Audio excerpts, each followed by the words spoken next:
nädal turgudel, kätte on jõudnud 52. nädal aasta 2024. Minu nimi Urmas, täna on jõululaupäeva eelõhtu 23. detsember, esmaspäev. Ja vaatame siis sellel aastal viimast korda üle, mis finantsturgudel eelmisel nädalal toimus ja mida siis võib-olla see uus nädal võiks tuua, mis on küll üsna poolik nädal või katkendlik. Aga eelmisel nädalal siis oli oluline Fedi istung ja selle aasta viimane siis intressilangetus ka aset leidis, 25 baaspunkti. Intressid taas langesid, aga millest selline paanika seal tekkis kolmapäeval peale seda istungit oli see, et turu osaliselt ehmusid ära, kuna prognoosid näitavad, et tuleb vähem intressilangetusi kui esialgu oodati ja ka kõrgemat inflatsiooni tuli seal Fedi sõnumitest välja. Eks sellel hoitakse silma peal, nagu öeldud, et tegelikult inflatsioon ilmselt on meil ikkagi mitte nii kergesti kontrolli alla minev ja veelgi hullem võib olla siis, kui meid ootab ees stagflatsioon, sellest aga õige pea lähemalt. Nüüd USA valitsus oli ka seal võimaliku siis sulgumise riski ees, kuna ei suudetud eelarves kokkuleppele saada, aga see siiski suudeti nüüd nädala lõpuks siin ära lahendada. Nii et selles mõttes on kõik hästi ja globaalselt siis Euroopas ja Aasias mõjutasid turge muidugi UK nõrgad jaemüüginumbrid ja Hiina aeglustuv majandus. Inglise ja Jaapani keskpangad säilitasid stabiilse poliitika ja 25 aasta väljavaade, mis meid siis ees võib oodata, et ettevõtete kasumid siin prognoositakse ikkagi kasvama, tööturg on tugev ja inflatsioon suures plaanis on ju ikkagi langenud, aga eks me siis näe, kuidas need asjad lõpuks välja langevad, et siin on päris palju sellist võib-olla veel teadmatut, et kuna uus president ju ametisse astub siin 20.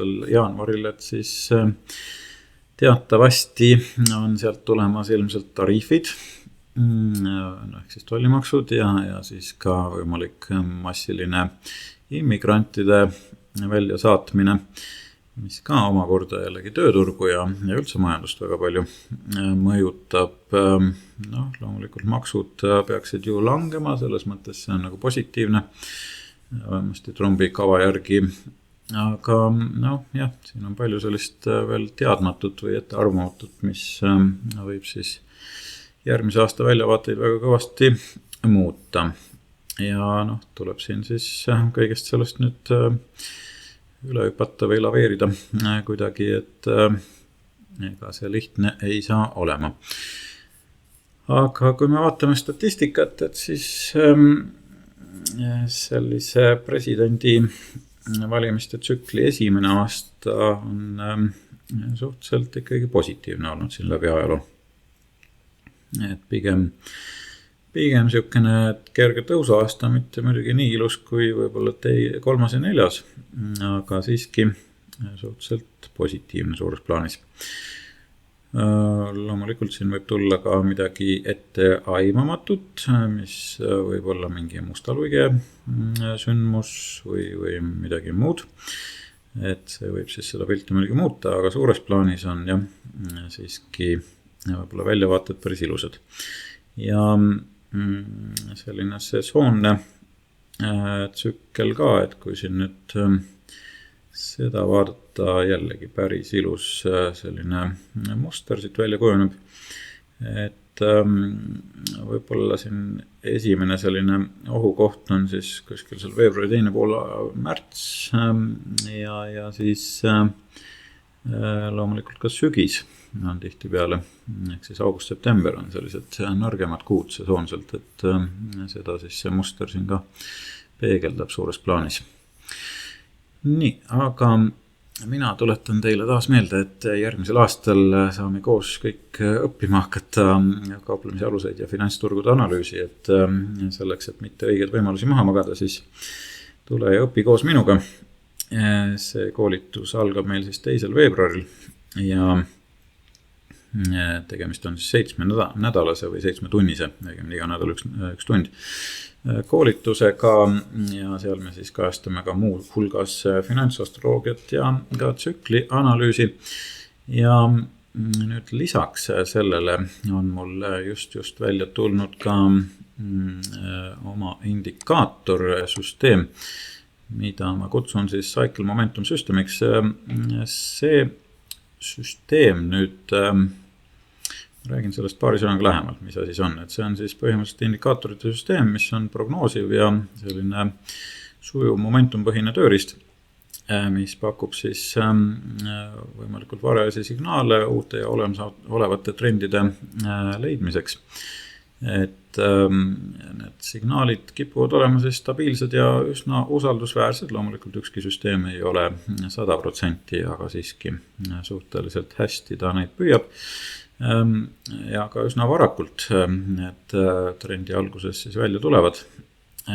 Tegemist on selgete visuaalsete signaalidega uue trendi alguses ja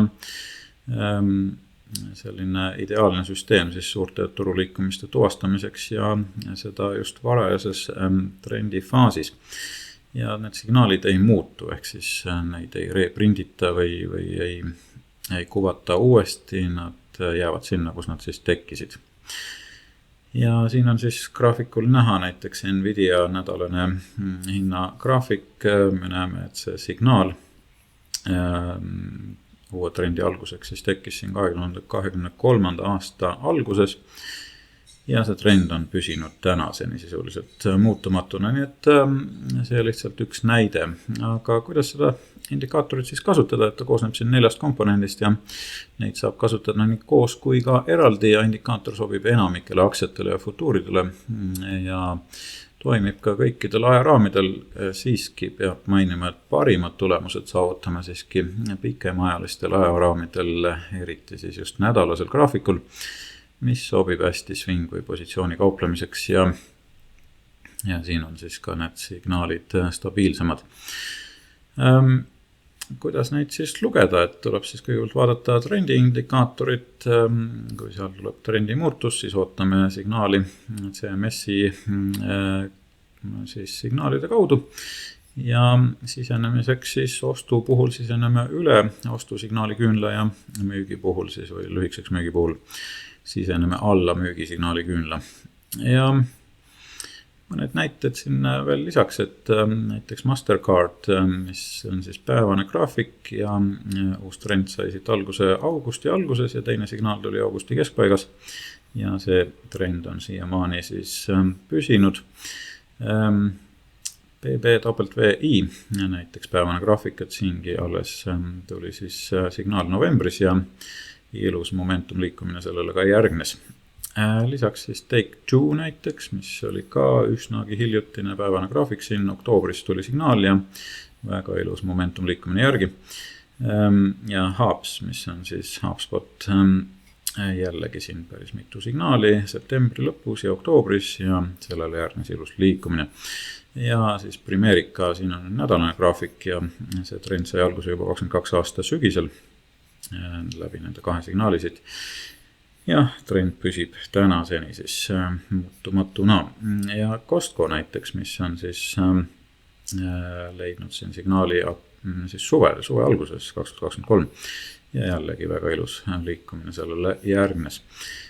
Fox News või Fox Corporation, õigemini siin on nädalane graafik ja trendi indikaator siis näitas meile võimalikku trendi algust siin 2024 aastas suve alguses ja tõepoolest väga ilus liikumine sellele ka järgnes.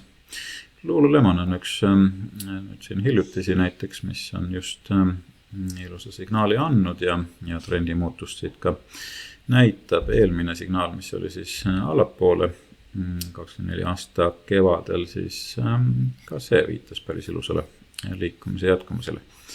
Ja PayPal, üks hiljutisi siis ka nädalane graafik siin, et püsis tal selline üsna negatiivne foon ja alles nüüd, kus see viimane tõusu laine algas, tuli ka signaal indikaatori poolt, mis siis ka näitas selle ilusa tugeva tõusu ära.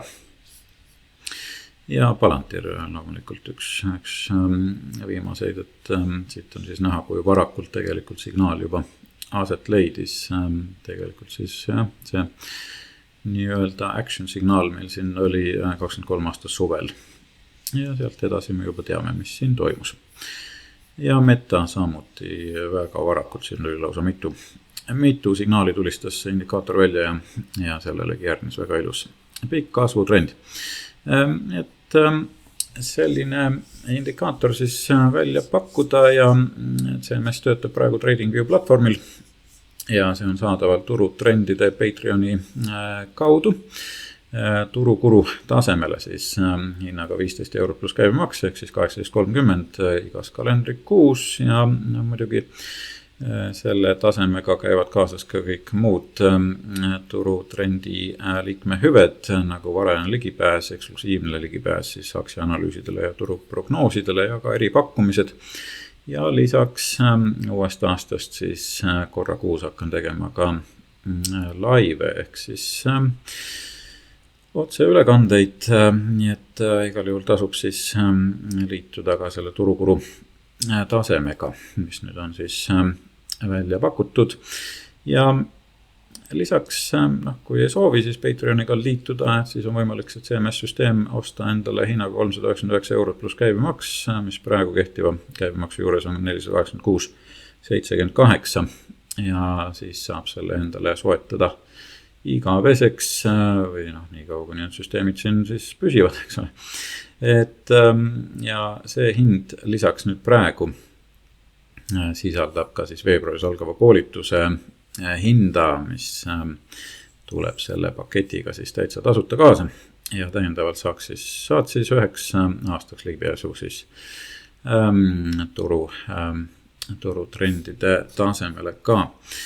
Nii et tasub kaalumist, sellist pakkumist ma enam ei tee, see on lihtsalt tutvustav pakkumine, nii et kellel on huvi, palun aga võtke julgesti ühendust või soetage see indikaator endale otse Patreonist või siis liituge minu turukuru tasemega Patreonist turutrendide kanalil. Nüüd aga täpsemalt siis vaatame graafikuid ka, et tehniline pilt S&P puhul nagu me näeme siin päris korralik selline korrektuur siin oli, aga siiski jäi pidama võib-olla see toetuspind siin, mis meil alguse sai põhimõtteliselt novembris ja ma arvan, et turg hakkab vaikselt siin ikkagi taastuma, et see väike ehmatus ei tähenda veel midagi hullu. Võrdselt kaalutud siis S&P 500 indeks tegi natukene suurema korrektuuri läbi ja seda oli siin ka varakult iseenesest näha, et see korrektuur aset hakkab leidma. Ja seegi siin põhimõtteliselt peatus siis toetuspinna juures. No vaatame nüüd siis, kuidas uus nädal välja mängib. Nädalase puhul näeme, et tegelikult trend püsib väga ilus ja midagi katastroofilist veel märgata ei ole. Ja suuremad indeksid siin ka on hakanud juba täna näitama sellist võimalikku pööret siin Heikin-Ashi süsteemi järgi ja põhimõtteliselt siin Russell leidis ka toetuspinna ja ka S&P on toetuspinna leidnud. Eks ma arvan, et siin ikkagi turg hakkab vaikselt taastuma. 50 päeva keskmine ka puutus ilust selle 30% taseme ära ja sealt põrkas siis tagasi.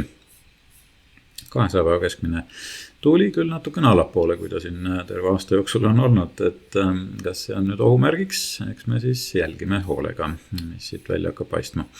Ja hirmuindeks VIX siis ka natukene kosus, aga ei midagi katastroofilist, et siin suvine hirm oli ikkagi suurem.